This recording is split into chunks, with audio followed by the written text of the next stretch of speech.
লাইলার লিপস কিভাবে সুন্দর হলো সেটা একটা লিপস্টিক হ্যাকস আপনাদেরকে দেখাইতে চাইছিলাম। ফার্স্ট অফ অল লিপসটা কন্ট্রোলিং করা হয়েছে। টার্কিশ কিংবা লেবানিশরা কিন্তু এরকম লিপস কন্ট্রোল করে।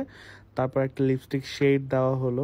লিপ লাইনারের পাশাপাশি লিপস্টিকের এই শেডটা আপনারা ইউজ করতে পারেন। লাইলার লিপস কিন্তু আগে থেকেই ফিলার করা ছিল ডক্টর মিয়ামির কাছ থেকে, সে ফিলার করে নিয়েছিল, এই জন্য এত সুন্দর ফ্লাফি লাগছিল। আর কন্ট্রোলিং এর পর এমনিতে অনেক ফ্লাফি লাগে। তারপর লিপস কনসিলার দিয়ে সেই লিপস্টিকের শেডটা ভালো করে ব্লেন্ড করে নিতে হবে, তাহলে সুন্দর একটা ম্যাট কালার আসে। বেসিক্যালি এটা ইসমাম নিলয় বিউটি সেলুন থেকে ইসমাম নিলয়ের একটা ম্যাজিক ট্রিক্স বলতে পারেন, যেটা কারণে লিপস্টিকটা এত সুন্দর লাগে। তো ভালো করে কন্ট্রোলিং করার পর আপনাদেরকে একটা ট্রিক্স বলে দিই, সেটা হচ্ছে এরকম একটা সুন্দর ব্লাশ প্লেট নিয়ে আপনার পছন্দ মতো ব্লাশ কালারটা লাগাতে হবে, যেটা আপনার ড্রেসের সাথে ম্যাচিং।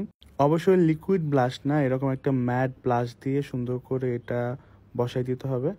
তো ইসমাম নিলয়ের কাছ থেকে আমি হ্যাক্সটা নিয়েছিলাম। তো আপনারা অনেকে কমেন্টস করেছেন যে লিপস্টিক শেড বা লিপস্টিকের কালার বা লিপস এত সুন্দর লাগছিল কিভাবে।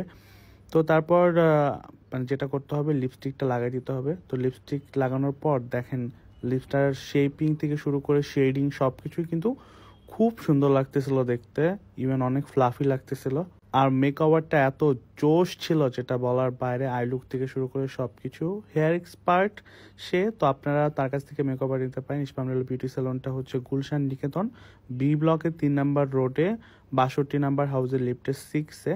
তার পেজ আমি আপনাদেরকে মেনশন করে দিয়েছি, সেখান থেকে আপনারা ইজিলি তার কাছ থেকে যে কোনো পার্টি সাজ কিংবা ব্রাইডাল সাজ নিতে পারবেন।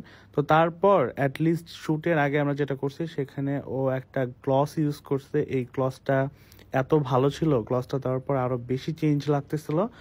আর ফুলফিল পিকচার্স এবং সামনাসামনি দেখতে খুবই সুন্দর লাগতেছিল। তো নেক্সট আমি আরও কিছু হ্যাকস আপনাদেরকে শেয়ার করব, এটা অবশ্যই আপনাদের কাজে লাগবে। Thank you so much for watching.